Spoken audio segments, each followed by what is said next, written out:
واش درا نتمنى تكونوا كاملين بخير على خير معكم وعاد مرحبا بكم في فيديو جديد. صاحبي صاحب تعرف شنو عندي في القن؟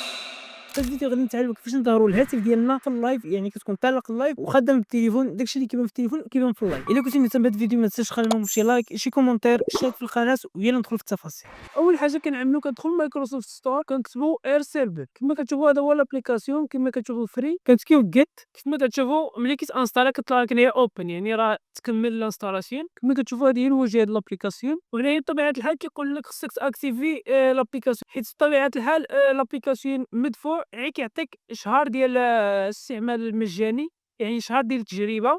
بطبيعه الحال هنا عين الشرح غتكتب كونتينيو تريل يعني مجاني. كيف ما كتشوفوا هذه هي الواجهه ديال لابليكاسيون ساهله، ما فيهاش شي تعقيدات. هنا عندك الاعدادات، يعني الاسم ديال البيسي ديالك، يعني ما كي ما تست... غالبا ما تحتاجش الاعدادات هنايا. وبالنسبه للتليفون ديالكم ما كتحتاجوش حتى ابليكاسيون، كتمشيو غير الميزه ديال الكاست في الايفون مباشره كتلقاو الاسم ديال الديسكتوب ديالكم هنايا. فوا كتسكيو على الاسم ديال البيسي ديالكم كيطلع لكم التليفون هنا. وباش تكونيكتي التليفون ديالك كتمشي كونترول سينترال كما كتشوفوا، كتمشيو لهاد الميزه هادي سكرين ميرو ولا الكاست. فوا كتفتح لابليكاسيون كتلقى الاسم ديال البيسي ديالكم هنايا، غير كتكيفيه على حسب سرعه الويفي ديالكم غيكون سريع. وملي كتبغي توقفوا كتكيف ستوب ميرورينغ من هنا وصافي كيوقف معاك. كان هذا هو الفيديو ديالنا، الا عجبكم ما تنساوش تخليو معكم شي لايك شي كومونتير. نتلاقاو في فيديو جديد، كيس عليكم.